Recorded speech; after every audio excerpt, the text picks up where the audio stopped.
Hello बच्चों। तो कैसे हैं आप लोग। आज एक नया चैप्टर शुरू करना है, करंट इलेक्ट्रिसिटी। और देखिए ये बहुत इंपॉर्टेंट है अपने एग्जाम के लिए। और जैसा चैप्टर का नाम है बेटा ना, वैसा ही इसका काम भी है। इसमें हम लोग बार बार करंट करंट करंट इसी के बारे में हम लोग पढ़ने वाले हैं। देखिए मेन मोटिव तो है कि इस चैप्टर में हम लोगों को सर्किट एनालिसिस करना है। लाइक हमें पावर सावर निकालना होगा, वोल्टेज निकालना होगा, मतलब दो पॉइंट के बीच का पोटेंशियल डिफरेंस, सर्किट में करंट निकालना होगा, बल्ब की बातें करेंगे, तो बहुत सारी बातें हैं। लेकिन आज शुरू कर रहे हैं तो आज बहुत बेसिक बात करेंगे। करंट के बारे में बात करेंगे। और देखिए करंट को लेके कई लोगों में कुछ गलत माइंडसेट भी होता है। कई लोग ये बोलते हैं कि इलेक्ट्रॉन के चलने से ही करंट बनता है। मेरा ये मानना है कि ऐसा नहीं होता है। केवल इलेक्ट्रॉन के चलने से करंट नहीं बनता है। मेरा ये मानना है कि दुनिया का कोई भी चार्ज अगर चलेगा तो करंट बनाएगा। वो चाहे पॉजिटिव हो चाहे नेगेटिव हो। मतलब इलेक्ट्रॉन चलेगा तब भी बनेगा करंट, प्रोटॉन चलेगा तब भी बनेगा, पॉजिटिव आयन चलेगा तब भी बनेगा, और अगर नेगेटिव आयन चलेगा तब भी करंट बनेगा। मतलब ओवरऑल मीनिंग ये है कि दुनिया का कोई भी चार्ज अगर चलेगा तो करंट बनेगा। अब बात जब करंट के चलने की आ रही है तो बेटा हर मीडियम में करंट सेम तरह से नहीं चलता। कई सारे मीडियम ऐसे होते हैं जिसमें करंट बहुत अच्छा चलता है, जिसको हम कंडक्टर बोल देते हैं। कुछ ऐसे होते हैं मटेरियल जिसमें बहुत हल्का फुल्का करंट चलता है, जिसको हम सेमी कंडक्टर बोलते हैं। कुछ मटेरियल ऐसे होते हैं जिसमें बिल्कुल भी करंट नहीं चलता है, उनको हम इंसुलेटर बोलते हैं। कहने का ये मतलब है कि करंट के चलने के यानी कंडक्टिविटी के बेसिस पे तीन तरह के मटेरियल हैं। और बेटा इस चैप्टर में हम लोग केवल और केवल कंडक्टर के बारे में पढ़ेंगे। एक आपका सेपरेट चैप्टर है इलेक्ट्रॉनिक्स बोल के, उसमें आप सेमी कंडक्टर के बारे में पढ़ेंगे। और इंसुलेटर तो कुछ खास है नहीं। तो आज की क्लास मतलब इस पूरे करंट में हम लोग केवल कंडक्टर कंडक्टर उसी में करंट को चलाएंगे, उसी के बारे में बात। आज की जो क्लास होने वाली है बेसिक बात होगी कंडक्टर के बारे में। ठीक है। अब देखिए मान लीजिए कि मेरे हाथ में कंडक्टर का टुकड़ा है। तो बेटा इसमें मुझे करंट अगर चलाना है तो मुझे बैटरी लगाना पड़ता है। बिना बैटरी लगाए करंट नहीं चलता है। तो थोड़ा ये भी तो जानने की इच्छा होती है बेटा कि बैटरी लगा के ऐसा क्या किया कि इसमें करंट चलने लगा। तो कहीं ना कहीं दिमाग में ये भी चलता है कि जब बैटरी नहीं लगाए थे तब क्या ऐसा हो रहा था कि करंट नहीं चल रहा था। तो सबसे पहले हम इसको स्टेप बाय स्टेप चलेंगे। पहले हम ये देखेंगे कि अगर ये कंडक्टर है और अगर इसमें मैंने बैटरी नहीं लगाया है तो ऐसा अंदर में क्या हो रहा है कि जिसमें अंदर में क्या हो रहा है कि करंट नहीं चल रहा है। ठीक है। जैसे देखिए करंट के चलने की दो शर्त होती है। एक तो कि इलेक्ट्रॉन चाहिए, फ्री इलेक्ट्रॉन चाहिए, मोशन में उनको होना चाहिए। जबकि इसका मैं आपको मोशन दिखाता हूँ। चलिए बेटा ये अपनी स्लाइड पढ़िए। देखिए इसमें आपको क्या बोल रखा है, कंडक्टर विदाउट बैटरी। मान लीजिए बेटा हम ये देखो, पहले मोटिव क्लियर करो अपना। कंडक्टर में करंट तभी चलता है जब बैटरी लगाते हैं। अभी हम सिंपल वो डिस्कशन कर रहे हैं कि कंडक्टर में ऐसा क्या होता है बिना बैटरी के लगाए कि जिसकी वजह से हम ये बोल पाते हैं कि उसमें करंट नहीं चल रहा। बेटा इस पे भी अपने अपने एग्जाम में बहुत सवाल आए हुए हैं। ठीक है। चलिए तो अब इसको समझाने के लिए मान लो बेटा कि मेरे पास एक किसी भी कंडक्टर का फॉर एग्जांपल मान लीजिए कॉपर हो गया, सिल्वर हो गया, उसका एक लैटिस है, उसका एक स्ट्रक्चर ये सामने। इसमें देखिए कुछ मॉलिक्यूल कुछ पॉजिटिव आयन आपको दिखाए गए होंगे। ये जो आप पॉजिटिव देख रहे हो ना बेटा ना, ये पॉजिटिव कॉपर, जैसे अगर मान लीजिए कॉपर का सैंपल है तो ये उसके जो कॉपर होंगे ये उसकी लैटिस है पॉजिटिव। और जो आप नेगेटिव देख रहे हैं बेटा ना, इसको बोलते हैं फ्री इलेक्ट्रॉन। फ्री क्यों बोल रहे हैं कि ये इलेक्ट्रॉन बेटा फ्री है, एटम से अपने अपने इलेक्ट्रॉन से फ्री हो चुके हैं और ये पूरे सैंपल में घूम रहे हैं चारों तरफ। थोड़ा सा इसका मोशन ऑब्जर्व करिए बेटा। अगर मैं किसी एक इलेक्ट्रॉन के बारे में सोचूं ना तो देखिए बार बार वो कोई एक इलेक्ट्रॉन इधर जा रहा है, किसी लैटिस से टकरा जा रहा है, किसी कॉपर के एटम से, और टकरा टकरा देखिए डिफरेंट डिफरेंट डायरेक्शन में मूव कर रहा है। मतलब बड़ा रैंडम है इसका मोशन। और अगर आप नोटिस करेंगे तो टकरा टकरा के फिर अपनी जगह पे ही वापस आ जा रहा है। ठीक है। तो अगर मैं आपसे बोलूं कि एक कंडक्टर को मान लीजिए अपने ऐसे एक कंडक्टर का टुकड़ा है, तो इसमें बेटा इलेक्ट्रॉन है कि नहीं है, फ्री इलेक्ट्रॉन है कि नहीं है, तो बोलेंगे भैया बहुत ज्यादा फ्री इलेक्ट्रॉन होते हैं। हम बोलेंगे कि इसमें फ्री इलेक्ट्रॉन है, और बोलेंगे कि रेस्ट पे है कि मोशन में है, बोलेंगे कि मोशन में है। अब ध्यान दीजिएगा मैं बोल रहा हूँ इसमें इलेक्ट्रॉन भी है और मोशन में भी है, फिर भी बेटा करंट नहीं चलता है। तो देखिए करंट के चलने के लिए पूरा शर्त ये है कि फ्री होना चाहिए चार्ज कैरियर को, और उसका जो मोशन होना चाहिए एक पर्टिकुलर उसका डिस्प्लेसमेंट मिलना चाहिए। इसमें आप देख रहे हैं जो इलेक्ट्रॉन का मोशन हो रहा है बेटा ना, प्योरली रैंडम है। बार बार इलेक्ट्रॉन इधर उधर चल रहा है, अपनी जगह पे इधर उधर चल रहा है, बार बार कॉपर के लैटिस से आपस में टकरा रहे हैं, और इसका कोलिजन इतना फ्रीक्वेंट होता है कि इसमें कोई नेट में डिस्प्लेसमेंट होता ही नहीं। मतलब इलेक्ट्रॉन को अगर देखेंगे कुछ समय के बाद तो उसका कुछ नेट में डिस्प्लेसमेंट हुआ ही नहीं, मतलब कुछ आगे या कुछ पीछे गया ही नहीं। अरे यार, जब आगे या पीछे नहीं गया इसका मतलब कुछ चार्ज का फ्लो हुआ ही नहीं नेट में, तो बोलेंगे कि करंट नहीं चलता है। तो देखिए जो स्टेटमेंट आपके सामने लिखा है, ये दिमाग में रखिएगा। इस पे अपने जेई वगैरह में सवाल पूछा गया, इसमें इसमें पूछा गया सवाल। इसमें देखिए क्या बोल रहा है कि ड्यू टू थर्मल स्पीड। बेटा ये जो थर्मल स्पीड है, देखिए सराउंडिंग का कुछ ना कुछ टेम्परेचर जरूर होगा, जहां पे भी सैंपल रखा होगा ये सैंपल, तो सराउंडिंग के टेम्परेचर की वजह से जो थर्मल एनर्जी होगी उसकी वजह से इसके अंदर के जो फ्री इलेक्ट्रॉन होते हैं वो मोशन में होते हैं, और वो मोशन प्योरली रैंडम होता है। ब्राउनियन मोशन बोल दीजिए, मतलब इसके पाथ को आप बोल दीजिए जिग जैग पाथ बोल दीजिए। इसको क्या बोलेंगे, ब्राउनियन मोशन बोल दीजिए या रैंडम मोशन बोल दीजिए या जिग जैग पाथ बोल दीजिए।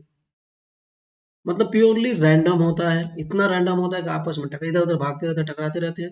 लेकिन नेट में डिस्प्लेसमेंट नहीं मिलने की वजह से ये बोला जाता है कि कंडक्टर में जब हम बैटरी नहीं लगाते हैं तो करंट नहीं चलता है। शब्दों पे ध्यान देना, कंडक्टर के अंदर फ्री इलेक्ट्रॉन है, मोशन में भी है, लेकिन बताओ यार ये काम का मोशन है कि फर्जी है? फर्जी मोशन है भाई, क्योंकि मोशन में होने के बावजूद भी कोई नेट डिस्प्लेसमेंट नहीं आ रहा, कोई करंट नहीं आ रहा। एक बात ध्यान रखिएगा ये। अब आते हैं इसी कंडक्टर के बारे में बेटा, कुछ बेसिक बातें, जैसे कि कंडक्टर की कुछ प्रॉपर्टीज होती हैं। पहली क्लास है तो बहुत बेसिक ही बात करने वाले से। पहला टर्म है फ्री इलेक्ट्रॉन डेंसिटी। देखिए कंडक्टर में फ्री इलेक्ट्रॉन्स बहुत ज्यादा होते हैं, उनको दिखाने के लिए एक पैरामीटर यूज करते हैं जिसको बोलते हैं फ्री इलेक्ट्रॉन डेंसिटी। बेसिकली ये बताता है कि कोई अगर आपने कंडक्टर का सैंपल लिया हुआ है तो उसके पर यूनिट वॉल्यूम में कितने नंबर ऑफ फ्री इलेक्ट्रॉन है, जो फ्री इलेक्ट्रॉन की संख्या होगी पर यूनिट वॉल्यूम में, उसी को फ्री इलेक्ट्रॉन डेंसिटी बोला जाता है। तो बेटा इसका अगर ऑर्डर देखा जाए ना तो इसका ऑर्डर ये होता है 10 की पावर 28 इलेक्ट्रॉन्स पर मीटर। आप थोड़ा सोचिए इसके बारे में बेटा, 10 की पावर 28 गिन नहीं पाओगे यार। मिलियन बिलियन में भी 10 की पावर 6 10 की पावर 9 होता है भैया, ये बहुत ज्यादा संख्या में है, कैलकुलेटर भी फेल हो जाएगा। 10 की पावर 28 बहुत ज्यादा संख्या है। मतलब यूं समझिए कि जो कंडक्टर का सैंपल होता है बेटा उसमें फ्री इलेक्ट्रॉन बहुत ज्यादा होते हैं। मतलब भीड़ भाड़ बहुत ज्यादा होते हैं, मेला टाइप जगह समझिए बेटा, मेला टाइप जगह है, वहाँ बहुत भीड़ भाड़ है, तो लोग अगर इधर उधर चलेंगे तो आपस में टकराएंगे भी। ठीक है, तो उसमें आप फ्री स्टाइल नहीं मूव कर पाएंगे, नेट आपका डिस्प्लेसमेंट होगा ही नहीं अगर बहुत ज्यादा भीड़ होगा तो। वही इलेक्ट्रॉन के साथ हो रहा है। ठीक है, तो ये मत समझिएगा कि फ्री इलेक्ट्रॉन 200 400 500 होते हैं, भैया बहुत ज्यादा होते हैं। फील करिए डेटा को, 10 की पावर 28। ठीक है, अब बेटा इसी को आप किसी और यूनिट में भी लिख सकते हैं, जैसे इसी को बराबर लिख सकते हैं आप 10 की पावर 22 इलेक्ट्रॉन्स पर सेंटीमीटर की। ठीक है, अरे 1 मीटर में कितना होता है 100 सेंटीमीटर, तो 10 की पावर 6 नीचे आएगा, 10 की पावर 22 ये ये नीट में पूछा गया डेटा, मतलब जेई मेन में भी पूछ सकता है, ध्यान रखिएगा। ठीक है, कि डेटा पूछा है केवल। ओके, अब बेटा जो फ्री इलेक्ट्रॉन होते हैं, डेंसिटी होती है, ये मटेरियल के नेचर पे डिपेंड करता है। किसी में बहुत ही ज्यादा होते हैं, किसी में थोड़ा कम होता है, किसी में मीडियम होता है। मतलब अलग अलग मेटल में अलग अलग होता है। ये ऑर्डर दिया गया, एक एवरेज वैल्यू आप बोल सकते हैं किस तरह का ऑर्डर दिया। ठीक है, अब आते हैं बेटा इसकी दूसरी प्रॉपर्टी, थर्मल स्पीड। जैसा कि हम बोल रहे हैं ना कि इलेक्ट्रॉन रेस्ट पे नहीं है, फ्री इलेक्ट्रॉन वो मोशन में है, तो आखिर वो मोशन वाली एनर्जी आ कहाँ से रही, मोशन की वजह से काइनेटिक एनर्जी। वो काइनेटिक एनर्जी कहाँ से आ रही, तो जहां पे भी बेटा ये सैंपल रखा होगा वो सराउंडिंग के टेम्परेचर की वजह से, थर्मल एनर्जी की वजह से उसको एक स्पीड मिल जाता है जिसको क्या बोलते हैं, थर्मल स्पीड। अब जैसे मान लीजिए अगर मैं बात करूं बेटा किसी एक इलेक्ट्रॉन की ना, तो अगर मैं उसका काइनेटिक एनर्जी लिखूं, kinetic energy of one electron, बेटा काइनेटिक एनर्जी का फॉर्मूला कितना होता है, हाफ वी, स्पीड को वी टी बोलते हैं, टी मतलब बताने का है कि थर्मल स्पीड है। ठीक है, टेम्परेचर की वजह से होता है। और बेटा इसको हम लोग जैसे गैस के मॉलिक्यूल आपने पढ़ा होगा ना, रैंडम मोशन करते हैं, उनकी एनर्जी होती है ट्रांसलेशनल काइनेटिक एनर्जी 3/2 kT। तो उसी तरह का गैस के मॉलिक्यूल की तरह से समझिए, तो टेम्परेचर की वजह से बेटा ये एनर्जी होती है, के बोल्ट्जमैन कांस्टेंट और टी टेम्परेचर है केल्विन में। तो बेटा इसको आप सॉल्व करेंगे तो आपको वीटी निकल के आएगा। बेटा इसमें मैंने लिख दिया यहाँ पे, ओके, इसको नीचे लिख देता हूँ।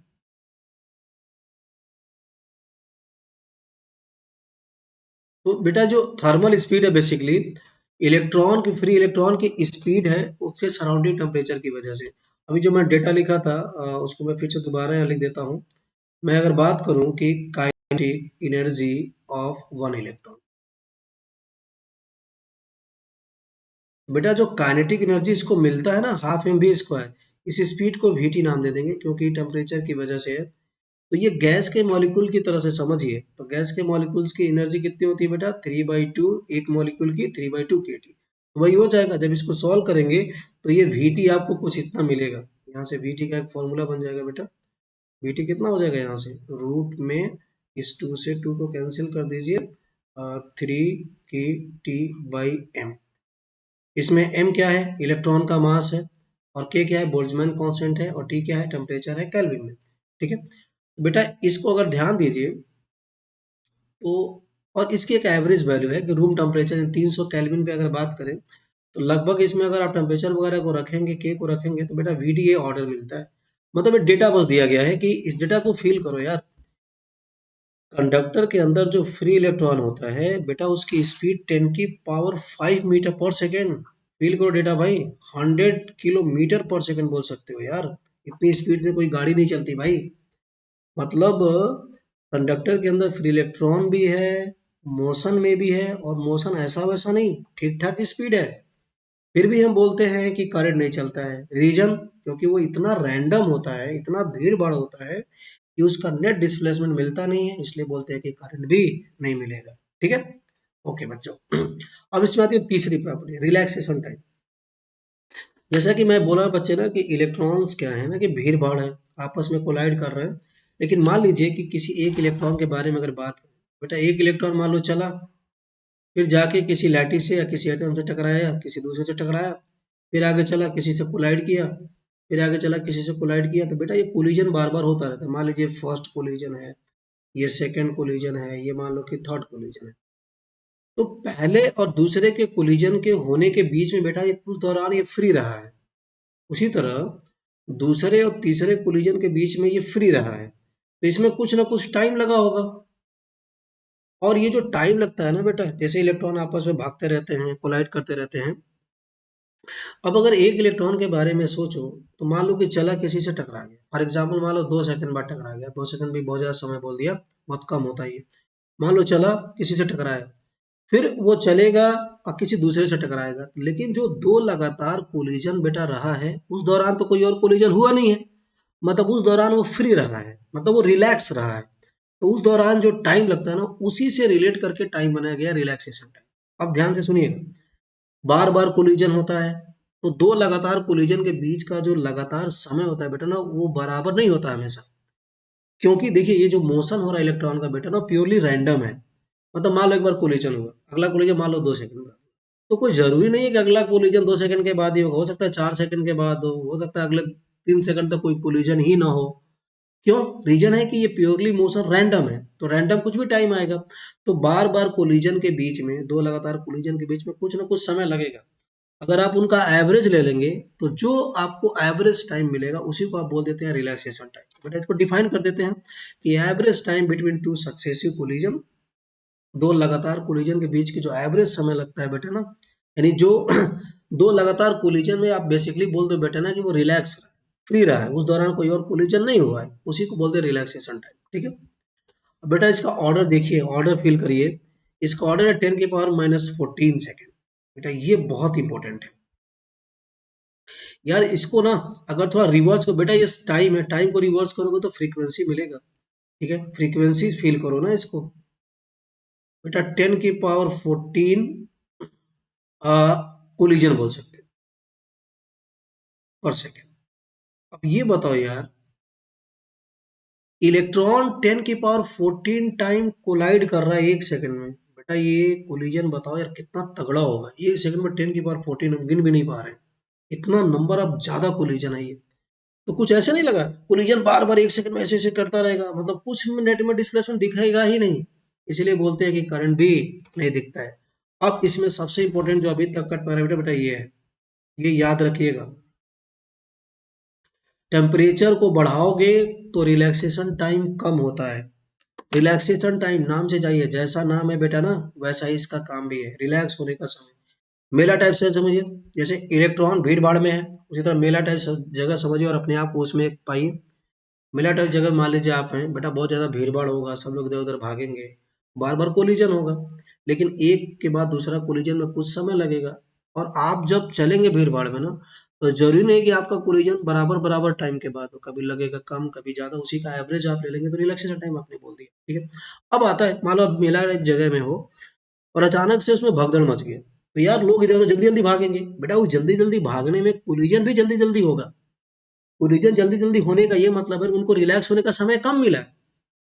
रिलैक्स होने का समय कम मिला मतलब रिलैक्सेशन टाइम कम मिला, इसीलिए बोला जाता है कि टेम्परेचर बढ़ाने से टो यानी रिलैक्सेशन टाइम क्या होगा, कम हो जाएगा। मेरा आपसे मानना है, इसको रटे, इसको याद करके रखे, रट डाले, इतना एक्सप्लेन नहीं करना होता एग्जामिनेशन हॉल में, इसको याद रखें। मैं फिर से टेक्निकल भाषा बोल देता हूँ बेटा, टेम्परेचर बढ़ाओगे थर्मल स्पीड बढ़ेगी, अभी आपने पीछे देखा ना वीटी टेम्परेचर पे डिपेंड करता है।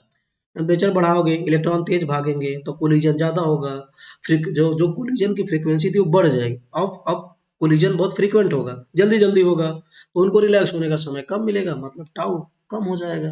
ओके, तो तीन बातें बेटा। एक चौथी बात है मीन फ्री पाथ, उसी से रिलेटेड है। जैसे आपने रिलैक्सेशन टाइम डिफाइन किया ना, रिलैक्स होने का समय, दो लगातार कोलिजन के बीच का समय, तो बेटा जब वो दो लगातार कोलिजन में रिलैक्स रहा है, कुछ टाइम लगा है और उस दौरान वो रेस्ट तो रहा नहीं है, लगातार मोशन में है, तो उसमें कुछ दूरी भी तो चलेगा दो लगातार कोलिजन के बीच में। और वो दूरी ऐसा नहीं होता कि बार बार सेम आता है, जैसे मान लीजिए कि यहाँ से चला कोलिजन किया, यहाँ चला कोलिजन किया, यहाँ किया कोलिजन किया, बेटा इसमें दूरी मान लो चला लेमडा वन, इसमें लेमडा टू, इसमें लेमडा थ्री, बार बार कोलिजन हो रहा है और दूरी कुछ भी रैंडम चल रहा है, रैंडम चलना पड़ेगा क्योंकि मोशन ये रैंडम है।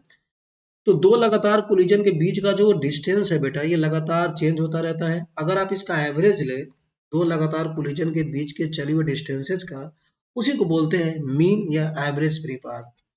तो इसको बोल सकते हैं बेटा कि एक रिलैक्सेशन टाइम में फ्री इलेक्ट्रॉन जो डिस्टेंस चलता है उसी को फ्री पाथ बोल देते हैं।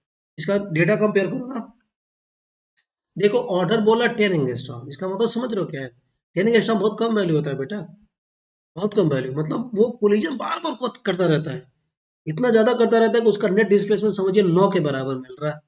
ठीक है? तो ये था बेटा कि कंडक्टर की बेसिक बातें, जब हम बैटरी नहीं लगाते क्या क्या बात किया, उसमें बहुत सारे फ्री इलेक्ट्रॉन होते हैं, उसको दिखाने के लिए डेंसिटी नाम दे दिया, फ्री इलेक्ट्रॉन डेंसिटी। उसके बाद इलेक्ट्रॉन सराउंडिंग टेम्परेचर की वजह से मोशन में होते हैं, रेस्ट में नहीं होते हैं, लगातार रैंडम मोशन करते रहते हैं, उनकी स्पीड ठीक ठाक होती है। उसके बाद तीसरा बात किया बेटा रिलैक्सेशन टाइम, इलेक्ट्रॉन लगातार कोलाइड करते रहते हैं। उसके बाद बात किया मेन फ्री पाथ। अब आते हैं बेटा मेन मुद्दे पे। देखिए मेन मुद्दा क्या है कि अपने को करना क्या है, अपन को कंडक्टर में करंट चलाना। तो जैसा कि देखा ना कि कंडक्टर में बेटा फ्री इलेक्ट्रॉन है, बिल्कुल है, मोशन में है, बिल्कुल है, फिर भी करंट नहीं चल रहा। रीजन बोलेंगे वो मोशन काम का है ही नहीं, फर्जी मोशन है। क्यों फर्जी मोशन है, कोलिजन उलिजन करके वहीं रुक जा रहा है, आगे पीछे जा ही नहीं रहा, तो करंट मिलेगा ही नहीं हमें। ओके, मुद्दा है हमको करंट बनाना है, हमको हमको क्या करना है बेटा, हमको करंट चलाना है। तो क्या करेंगे, अब बैटरी जोड़ना पड़ेगा। तो देखिए, अब देखिए बैटरी जोड़ने के बाद क्या होता है, मैं उसकी कहानी आपको दिखाता हूँ। तो बेटा ये देखिए कंडक्टर का टुकड़ा है, ठीक है। इसमें देखिए ये जो आप देख रहे हैं ये है एटम्स, आयन बोल दीजिए, जैसे कॉपर लैटिस बोल दीजिए, मान लीजिए कॉपर का तार है तो कॉपर लैटिस बोल दीजिए इसको। और ये आप जो देख रहे हैं जो फ्लो कर रहा है बेटा, ये इलेक्ट्रॉन है, जो फ्लो हो रहा है ना इलेक्ट्रॉन है। अब देखिए कैसे होता है, आप बैटरी बेटा रखते हो ना, देखते हो बैटरी में एक पॉजिटिव होता है टर्मिनल, एक नेगेटिव। पॉजिटिव मतलब ये हाई पोटेंशियल होता है और नेगेटिव वाला लो पोटेंशियल होता है। तो बैटरी इधर पॉजिटिव मेंटेन करेगा मतलब हाई पोटेंशियल, और इधर लो पोटेंशियल मेंटेन करेगा, ठीक है। अब ये हाई पोटेंशियल होने का ये मतलब है बेटा, एक मिनट, ओके, देखिए अब ये पॉजिटिव का मतलब बेटा हाई पोटेंशियल है। अब बेटा इलेक्ट्रॉन की अगर आप बात करेंगे ना तो इलेक्ट्रॉन निगेटिव होता है, तो ये पॉजिटिव समझिए इलेक्ट्रॉन को इधर खींचेगा, इधर। इसको और भी एक्सप्लेन करते हैं, जैसे आप इलेक्ट्रोस्टैटिक्स में पढ़ते हो ना बेटा कि पॉजिटिव से निगेटिव एक इलेक्ट्रिक फील्ड सेट हो जाएगा। तो देखिए राइट में इलेक्ट्रिक फील्ड सेट हो गया, और इलेक्ट्रॉन निगेटिव होता है तो बेटा उसमें इलेक्ट्रिक फील्ड के अपोजिट में फोर्स लगेगा। तो देखिए ये लेफ्ट में इलेक्ट्रॉन पे फोर्स लगेगा, तो इस केस में बेटा इलेक्ट्रॉन क्या होगा, लेफ्ट में मूव करना शुरू करेगा किसी स्पीड से। बेटा जब इलेक्ट्रॉन बैटरी लगाने के बाद जब मूव करता है ना तो उसकी स्पीड को वीडी नाम देते हैं, इसको बोलते हैं ड्रिफ्ट वेलोसिटी। और इलेक्ट्रॉन बेटा चल रहा है लेफ्ट में, तो करंट बोला जाता है कि राइट में चलेगा। पहले देखिए, अब मैं पूरी बात एक्सप्लेन करता हूँ। देखिए, बैटरी लगाना क्यों जरूरी था? क्योंकि हमें करंट चलाना है। करंट चलाने के लिए क्या चाहिए बेटा? करंट चलाने के लिए इलेक्ट्रॉन्स को, क्योंकि फ्री इलेक्ट्रॉन ही है चार्ज कैरियर अपने कंडक्टर में, तो उनको एक जगह से दूसरी जगह चलाना हमारा टारगेट है। और वो जिससे चल जाए, समझिए करंट बन जाएगा। मैं अगर इलेक्ट्रॉन को बोलता हूँ प्यार से, भाई तू आगे चल, चलेगा कि मना कर दे रहा है? मना कर दे रहा है। तो देखो यार, कोई काम सच में कराने के दो तरीके होते हैं, या तो प्यार से हो जाए या फिर फोर्स लगा लगा के। तो जो कंडक्टर के अंदर का फ्री इलेक्ट्रॉन आगे नहीं बढ़ रहा था, उसको हम बैटरी लगा के क्या किए? बैटरी लगा के बेटा उस कंडक्टर के अंदर हमने इलेक्ट्रिक फील्ड भेजा है। देखिए, एक इलेक्ट्रोस्टैटिक्स में आप पढ़ते थे, अंदर इलेक्ट्रिक फील्ड नहीं होता, यहाँ मामला बदल गया है, इसको बोलते इलेक्ट्रोडायनेमिक्स। यहाँ बैटरी लगा के हम कंडक्टर के अंदर इलेक्ट्रिक फील्ड भेजे हैं। और वो इलेक्ट्रिक फील्ड, इलेक्ट्रॉन चूंकि निगेटिव है, तो अपोजिट डायरेक्शन में फोर्स लगा लगा के इलेक्ट्रॉन को खींच खींच करके, जो कि पहले नहीं, पहले रैंडम थे, अब इलेक्ट्रॉन पे जबरदस्ती फोर्स लगा लगा के एक तरफ से दूसरी तरफ ले जाएगा। अब बेटा जब एक तरफ से दूसरी तरफ ले जाएगा, तो क्या नेट डिस्प्लेसमेंट इलेक्ट्रॉन का नहीं मिलेगा? बिल्कुल मिलेगा। और जब नेट डिस्प्लेसमेंट मिलेगा, तो बोलेंगे कि इलेक्ट्रॉन का फ्लो हो रहा है एक डायरेक्शन में, मतलब करंट बन रहा है। तो ये तरीका होता है कि कैसे किसी कंडक्टर में करंट सेटल होता है। क्या बोला मैंने? बैटरी लगा के फील्ड बनाया, वो फील्ड जबरदस्ती इलेक्ट्रॉन पे फोर्स लगा लगा के उनको घसीट घसीट करके, खींच खींच करके एक तरफ से दूसरी तरफ ले गया। और जब इलेक्ट्रॉन चलने लगेगा, इलेक्ट्रॉन बहने लगेगा, तो बेटा वही क्या कहलाएगा? करंट कहलाएगा। और करंट की डायरेक्शन बेटा इलेक्ट्रॉन के चलने के अपोजिट मानते हैं। ठीक है। अब सुनिए, इसमें एक शब्द आता है बेटा, ड्रिफ्ट वेलोसिटी। ये बहुत इंपॉर्टेंट है अपने एग्जाम के लिए, किसी भी एग्जाम के लिए ध्यान रखिएगा। ड्रिफ्ट वेलोसिटी से मतलब ये है बेटा, पहले अगर आप इलेक्ट्रॉन का मोशन देखिए ना, तो ऐसे है, प्योरली रैंडम है, ये प्योर रैंडम है। ठीक है। जब आप इलेक्ट्रिक फील्ड बेटा लगाओगे ना, तो इलेक्ट्रिक फील्ड क्या करेगा? इस इलेक्ट्रॉन पे एक फोर्स लगाएगा। तो देखिए क्या करेगा। अब जो इलेक्ट्रॉन पहले रैंडम था कि अपने मन मर्जी था, अब इलेक्ट्रॉन मन मर्जी नहीं है भाई, बाहर से उसको कोई खींच रहा है एक तरफ। अरे जैसे मान लो कि बेटा हल्के हल्के पाउडर मान लो मैंने ऐसे गिरा दिया हवा में, तो सब नीचे चले जाएंगे। अगर सॉरी, मान लो हवा नहीं चल रहा, हल्का हल्के पाउडर को हमने ऊपर से गिराया, तो नीचे चले जाएंगे। मान लो मैंने हल्का हल्का पाउडर नीचे गिराया और मैंने यहाँ पंखा ऑन कर दिया, तो पंखे की वजह से वो सीधे नीचे गिरेंगे कि थोड़ा डेविएट हो जाएंगे? डेविएट हो जाएंगे ना, क्योंकि उसने फोर्स लगाया उस पे। उसी तरह इलेक्ट्रॉन पे समझिए, पहले इलेक्ट्रॉन का क्या था? रैंडम था। बैटरी लगा के, बैटरी ने फील्ड भेज के उसमें फोर्स लगाया, भाई तू अब इधर चल, ऐसे बोल रहा है इलेक्ट्रिक फील्ड इलेक्ट्रॉन को, तो एक तरफ चलेगा। मतलब इलेक्ट्रॉन अब उतना रैंडम मोशन नहीं रहेगा, उसका रैंडमनेस कम हो जाएगा। उसका रैंडमनेस क्या हो जाएगा? कम हो जाएगा। कम का मतलब अब वो एक तरफ चलता हुआ दिखेगा। ठीक है। तो बेटा जो एक तरफ चलता हुआ दिखेगा, तो उसको हम लोग एज्यूम कर लेते हैं कि इलेक्ट्रॉन किसी एक एवरेज वेलोसिटी से एक एंड से दूसरे एंड पे चल रहा होगा। तो जो इलेक्ट्रॉन इलेक्ट्रिक फील्ड लगाने के बाद, यानी बैटरी लगाने के बाद, जिस एवरेज वेलोसिटी से एक एंड से दूसरे एंड पे जाता है, उसी को बोल देते हैं ड्रिफ्ट वेलोसिटी। ठीक है। अच्छा, इसमें एक चीज और है बेटा, ये जेई में पूछा हुआ था कि बैटरी लगाने के बाद देखो यार, इलेक्ट्रॉन का पाथ देखो, अगर सही से देखोगे तो बेटा ये ऐसे ऐसे कूद कूद के चल रहा है, ऐसे ऐसे, एकदम सीधे नहीं जा रहा। आप ऐसा मत बोल देना कि यार इलेक्ट्रॉन को खाली मैदान दे दिया दौड़ने के लिए। अरे भाई, इलेक्ट्रॉन चलेगा तो मीडियम से तो चलेगा, कॉपर की लैटिस से तो चलेगा, मटेरियल के लैटिस से तो चलेगा, तो अभी भी टकराएगा ना, अभी भी कोलिजन तो होगा। लेकिन ये कहिए कि रैंडमनेस कम हो गया, पहले एकदम फ्री था, कंप्लीटली रैंडम था, अब रैंडम होने के बावजूद भी कोई लगातार उसको एक तरफ खींच रहा है। तो समझिए कि रैंडमनेस थोड़ी कम हो जाएगी। मैं आपसे पूछूं कि इलेक्ट्रिक फील्ड लगाने के बाद बताइए इसका पाथ कैसा है? स्ट्रेट लाइन है कि कर्व पाथ होता है? यस, अभी भी बोलेंगे कि इसका पाथ कर्व होता है। ठीक है ना। इलेक्ट्रॉन का जो पाथ होगा बेटा, फील्ड लगाने के बाद भी, यानी बैटरी लगाने के बाद भी कैसा होगा? कर्व होगा। ठीक है। लिख दो ऐसे, ये सवाल में पूछा गया बेटा, जो पाथ होता है of electron is not straight line. कुछ लोग ऐसे मान लेते हैं, स्ट्रेट लाइन नहीं होता बेटा। आप देखिए ना, ये किस पाथ पे होगा? कर्व पाथ पे होगा। ठीक है। ओके, अब आते हैं बेटा, इसका जो ड्रिफ्ट वेलोसिटी का देखो ऑर्डर, देखो क्या, 10⁻⁴ से -4 मीटर पर सेकेंड। ड्रिफ्ट वेलोसिटी बहुत कम आ रही है, इसका मतलब समझ रहे हैं? बहुत कम स्पीड है 10⁻⁻⁴, मतलब इसको बोल सकते हो 0.1 मिलीमीटर पर सेकंड भाई। अरे यार, लेकिन यही काम का मोशन है, क्योंकि यही नेट डिस्प्लेसमेंट दिखा रहा। अगर आपसे पूछ देखिए, आपने वेलोसिटी दो तरह का पढ़ा है, आपने थर्मल वेलोसिटी पढ़ा है, थर्मल स्पीड, और ये ड्रिफ्ट स्पीड या ड्रिफ्ट वेलोसिटी बोली। दोनों में कंफ्यूज मत होना, वो टेम्परेचर की वजह से था, ये बैटरी लगाने के बाद आया, लेकिन यही काम का है, क्योंकि यही करंट को चला रहा है, यही एक तरफ से दूसरी तरफ करंट को चला रहा है। फिर भी कम है, लेकिन ये काम का है। वो वीटी ज्यादा था, फिर भी वो फर्जी था, क्योंकि उसकी वजह से करंट नहीं बन रहा था। ठीक है, आगे बढ़ते बेटा इसमें। अब आता है एक्सप्रेशन। एक्सप्रेशन बेटा, ये फॉर्मूला याद रखना है। वीडी का फॉर्मूला होता है E2/m। ई इलेक्ट्रॉन का चार्ज है, ई मतलब ऐसे वो मैग्नीट्यूड बोल सकते हैं, 1.6 10⁻⁻19। और जो m है इलेक्ट्रॉन का मास है, मास आप इलेक्ट्रॉन बोल दीजिए, वही 9.1 10⁻31, कुछ 9.1 इंटू 10⁻31 होता है। और बेटा ई जो है ना, वो इलेक्ट्रिक फील्ड है। जैसे मान लीजिए कि बैटरी है, प्लस माइनस, इसका कुछ वोल्टेज होगा बेटा, इसको बोलेंगे वोल्टेज बैटरी बोल दीजिए, या बोल दीजिए पोटेंशियल डिफरेंस। ठीक है। और बेटा ये क्या करेगा, वो इस कंडक्टर के अंदर इलेक्ट्रिक फील्ड सेट करेगा, इस कंडक्टर के अंदर इलेक्ट्रिक फील्ड सेट करेगा ई। ये जो ई है बेटा, ये है इलेक्ट्रिक फील्ड, ये इलेक्ट्रिक फील्ड है। और बेटा इस इलेक्ट्रिक फील्ड को आप लिख सकते हैं एक फॉर्मूले द पोटेंशियल डिफरेंस में। मान लो बेटा कि इस कंडक्टर की लेंथ एल है, ये मान लीजिए एल। बेटा इसको लिखते हैं V/L। V पोटेंशियल डिफरेंस है, एल लेंथ है कंडक्टर, लेंथ ऑफ कंडक्टर। ठीक है।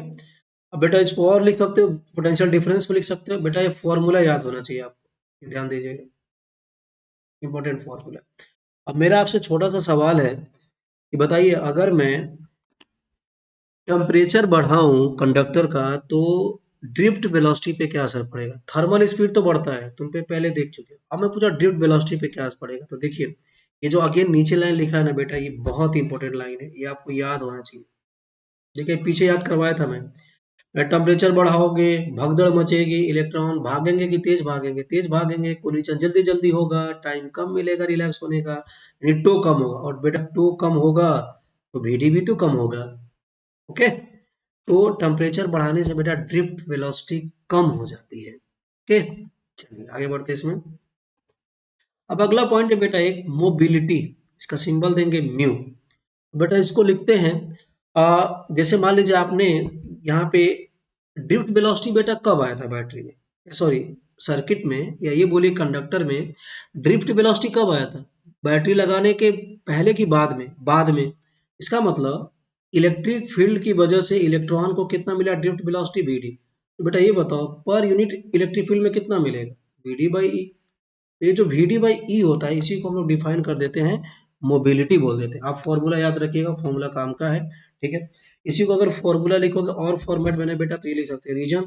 अभी आपने पीछे पढ़ा है ना बेटा, कि VD बराबर क्या होता था, E2/m इंटू ई। तो यहाँ से बेटा VD/E को लिखोगे तो ये बन जाएगा फॉर्मूला। अगेन मेरा फिर वही सवाल, चलिए बताइए, सोचिए, टेम्परेचर बढ़ाएंगे तो बताइए इस पे क्या फर्क पड़ेगा। टेम्परेचर बचाओ बढ़ाओगे तो कम होगा, तो कम होगा तो VD कम होगा, VD कम होगा तो म्यू भी कम होगा। देखिए आपके सामने लिखा हुआ है। ठीक है, चलिए आगे बढ़ते हैं बेटा इसमें। अब आता है बेटा करंट। हमने करंट बनाना सीख गए। आपसे कोई पूछे कि बताइए किसी कंडक्टर में करंट कैसे सेटल होता है, तो उसको आप कैसे आंसर करेंगे। उसको सिंपल बोलना बेटा कि शुरू में नहीं चलता है, पूरा रैंडम होता है इलेक्ट्रॉन, बाद में बैटरी लगाते हैं, अंदर फील्ड सेट करते हैं, फिर इलेक्ट्रॉन को फोर्स लगा लगा के आगे बढ़ाता है, खींच खींच के आगे ले जाता है, खींच खींच के ले जाता है बेटा, तभी तो ड्रिफ्ट बोलते हैं। ड्रिफ्ट का मतलब होता है घसीट कर, खींच कर आगे ले जाना। तो इलेक्ट्रॉन पे इलेक्ट्रिक फील्ड बैटरी लगा के इलेक्ट्रिक फोर्स, फोर्स लगा लगा के आगे खींच के ले जा रहा है। ठीक है, तो ड्रिफ्ट वेलोसिटी हो गया। इलेक्ट्रॉन ध्यान रखना, इलेक्ट्रॉन सीधे खाली मैदान में नहीं चलता है कि सीधे चला जाएगा, वो लैटिस से गुजरता है, मटेरियल से टकरा टकरा के आगे बढ़ता है, मतलब ऐसे ऐसे आगे बढ़ता है, कर्व पाथ पे चलता है। ठीक है ना। अब आता है करंट।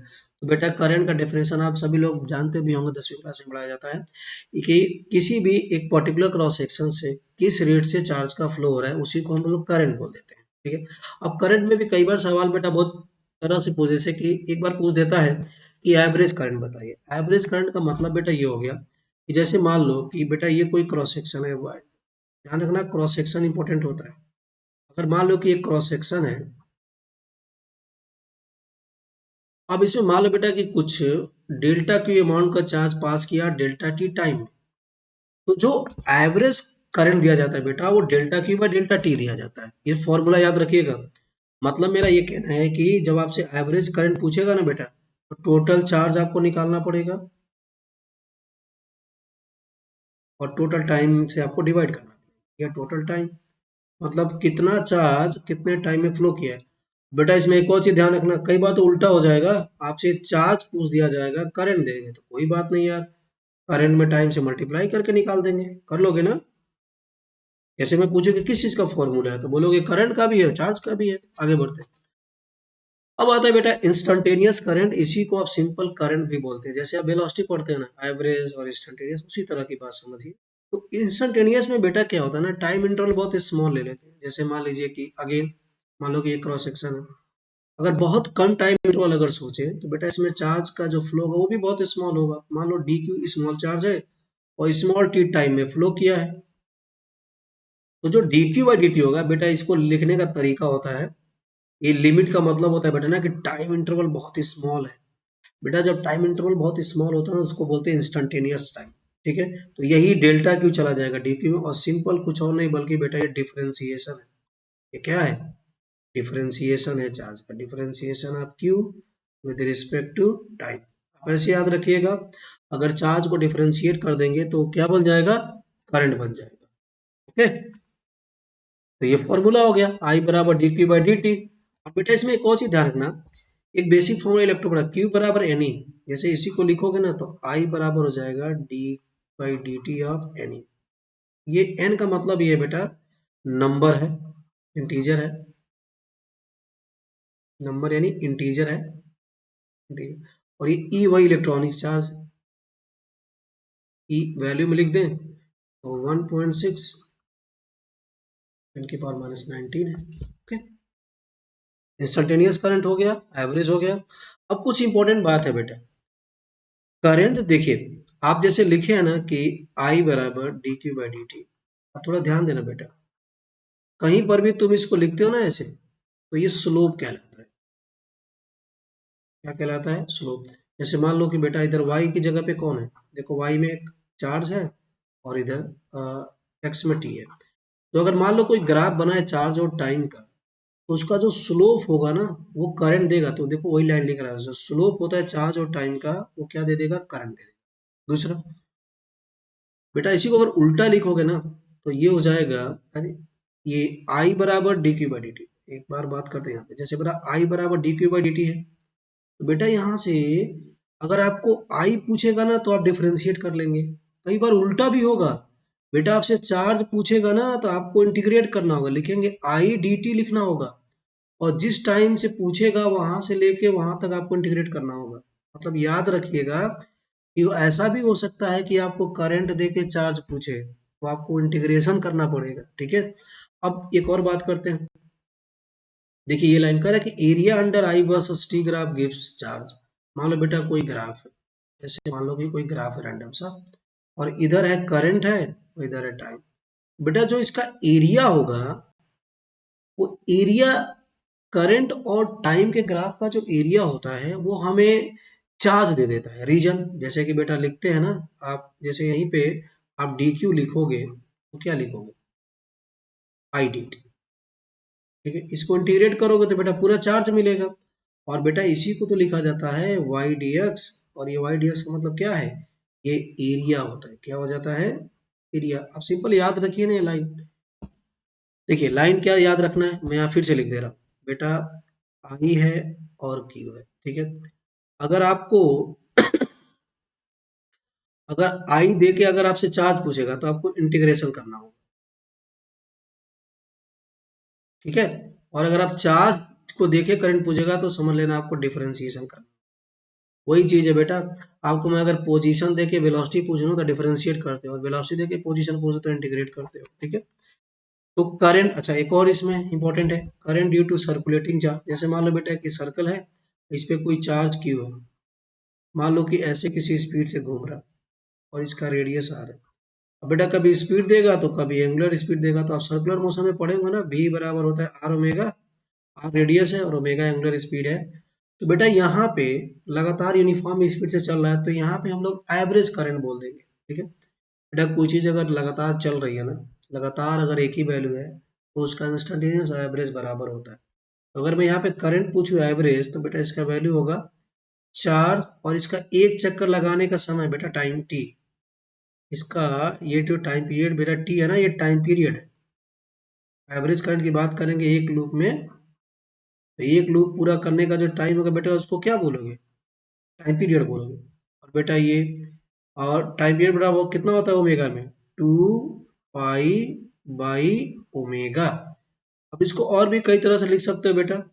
जैसे आप टाइम को क्या लिख सकते हो, एक पूरा चक्कर लगाने के समय को क्या लिखोगे, एक पूरा चक्कर लगाने में कितना दूरी चलेगा, 2 पाई आर। तो बोलोगे 2 पाई आर, और किस स्पीड से, v से।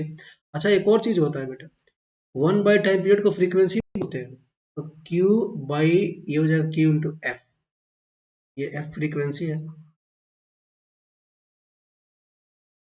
तो कहने का ये मतलब है, अगर आपको सर्कल पे चला के कोई चार्ज आपसे करंट पूछे ना, तो बेटा ध्यान से पढ़ लेना कि फ्रीक्वेंसी दिया है, कि स्पीड दिया है, कि ओमेगा दिया है, कि टाइम दिया है।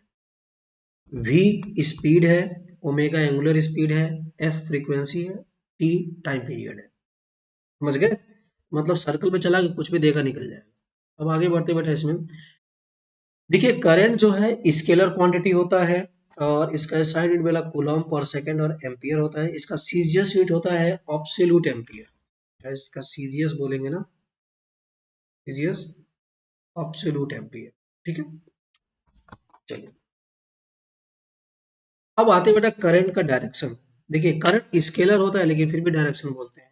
और भी देखिए वेक्टर होने के लिए केवल डायरेक्शन की बात नहीं करते, उसका एडिशन का रूल फॉलो करना चाहिए। जैसे इसमें करंट को दिखाया गया है, तो बेटा करंट की डायरेक्शन की बार बार बात करें। देखिए इसमें ये पॉजिटिव चार्ज मूव कर, पॉजिटिव चार्ज, ठीक है, राइट में जा रहा है, तो करंट को भी किधर मान रखा है, राइट में। इलेक्ट्रॉन किधर, ये निगेटिव चार्ज है, निगेटिव चार्ज किधर जा रहा है, लेफ्ट में, तो भी करंट राइट में।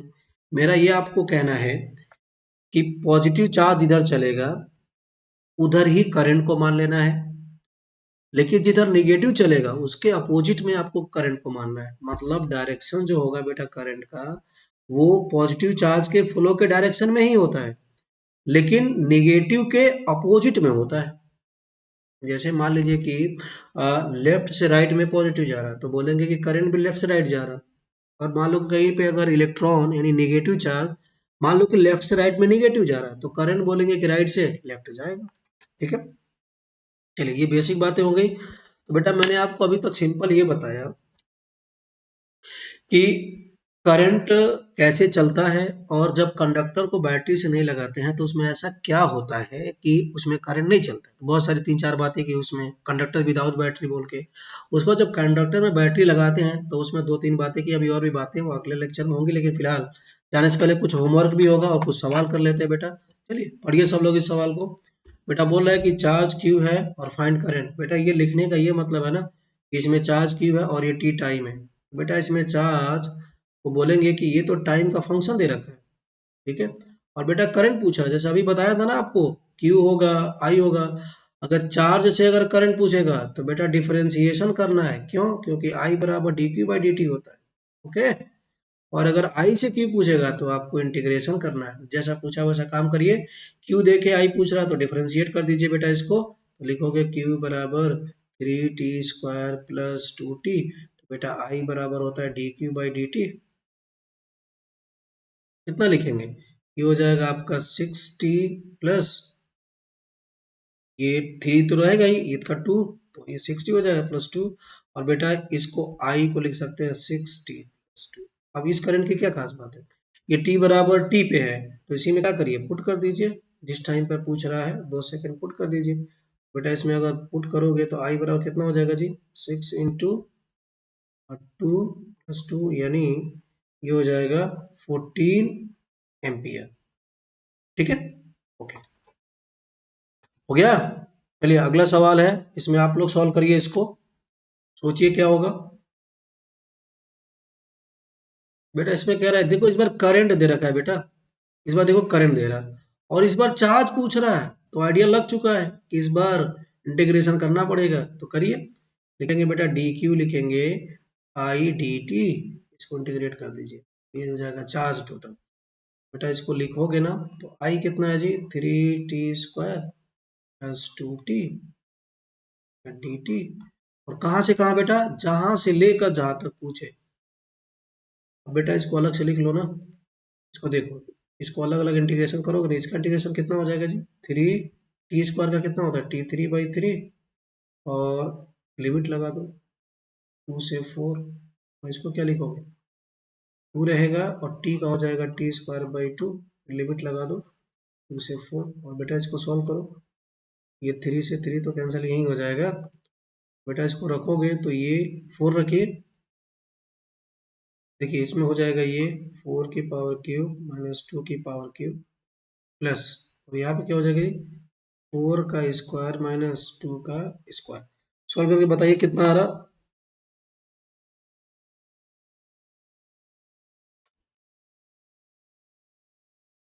सॉल्व करो बेटा, ये देखिए ये 4³ है ना, तो ये हो जाएगा 64 माइनस 8 प्लस 16 माइनस 4, बेटा ये कितना हो जाएगा 56 प्लस 12, कितना हो जाएगा 8, इतना कूलॉम चार्ज फ्लो करेगा। ठीक है, आगे बढ़िए। इसमें अभी और चीज पूछ रहा है, कह रहा है what will be the average current, जैसा देखिए एवरेज करंट बेटा मैंने अभी आपको एक्सप्लेन किया था, एवरेज बराबर, देखो यार एवरेज ना हमेशा किसी न किसी टाइम इंटरवल में ही पूछता है, तो जिस भी इंटरवल में आपसे एवरेज पूछेगा ना, आप सिंपल क्या करिएगा, उस इंटरवल का चार्ज निकाल के उसके टाइम से डिवाइड कर दीजिए। तो बेटा अगर 2 से 4 सेकंड की बात आपने ऊपर कैलकुलेशन कर लिया है, कितना चार्ज आया था, ये था डेल्टा क्यू भाई, मतलब डेल्टा क्यू क्यू बोलिए, चार्ज ही का मतलब है, कितना आया था जी 68, और कितना लगा है समय, बेटा 2 से 4 सेकंड के बीच में कितना समय लगेगा, 2 सेकंड लगेगा, 2 सेकंड से डिवाइड कर दीजिए, ये हो जाएगा। ठीक है, चलिए अगला सवाल, बेटा ये अपने जे नीट में पूछा है, थोड़ा ध्यान दीजिएगा, सॉरी हाँ ये वाला सर, ये अपने जे नीट वगैरह में पूछा है, ये सब इंपॉर्टेंट है। ये बेटा इसमें चार्ज और टाइम दे रखा है, इसमें ए और बी कांस्टेंट है, कह रहा है कि वो टाइम बताओ यार जब करंट जीरो होगा, तो कहीं ना कहीं आइडिया मिल गया बेटा, करंट से रिलेट कर रहा, तो पहले तो करंट ढूंढ लो, अपने आप निकल जाएगा, करंट कितना होता है dq/dt। अब q को स्मॉल लिखो या कैपिटल लिखो, तो बेटा ये ए कांस्टेंट है, बी कांस्टेंट है, मल्टीप्लाई हो रहा है तो बाहर रहेगा, ये t का डिफरेंशिएशन 1 हो जाएगा और t² का डिफरेंशिएशन 2t हो जाएगा, तो इसको अगर मैं साथ में लिखूं तो I बराबर a माइनस 2bt। अब बेटा ये I और T का रिलेशन है, अब एक रिलेशन में कोई एक दे के दूसरा आपसे पूछेगा, तो बोल रहा है कि I जीरो कर दीजिए, बेटा इसको जीरो लिखोगे, a minus 2b into T लिखोगे, तो बेटा इसको सॉल्व करोगे तो t बराबर हो जाएगा कितना, a/2b आ जाएगा ना, सॉल्व कर लेना है। ठीक है, अब बेटा आपके लिए कुछ होमवर्क है, देखिए ये सवाल होमवर्क है, आंसर भी इसी में है, 2-4 तो होमवर्क देंगे ना, इसको सॉल्व करिएगा। एक और सवाल है, ये इसका होमवर्क है और ये इसका आंसर है, ये तीसरा होमवर्क है और ये इसका आंसर है, ये चौथा है, ये इसका आंसर है। बहुत ज़्यादा प्रैक्टिस है बेटा इसमें, लगाइएगा, जो ना आएगा पूछिएगा। ओके बेटा, तो इसको अभी बेसिक लेक्चर रहने देते हैं, ठीक है, इसके आगे हम लोग कंटिन्यू करेंगे अगली क्लास। जो भी बट है यार, तो मेरा नंबर लिख लो, किसी को पूछ लेना, ठीक है, 2 नंबर है, दोनों में से किसी में कॉन्टेक्ट कर लेना, 9696430327, और एक है 8888788137। ओके, रुकते हैं बच्चों अब यहीं पे। Okay, thank you.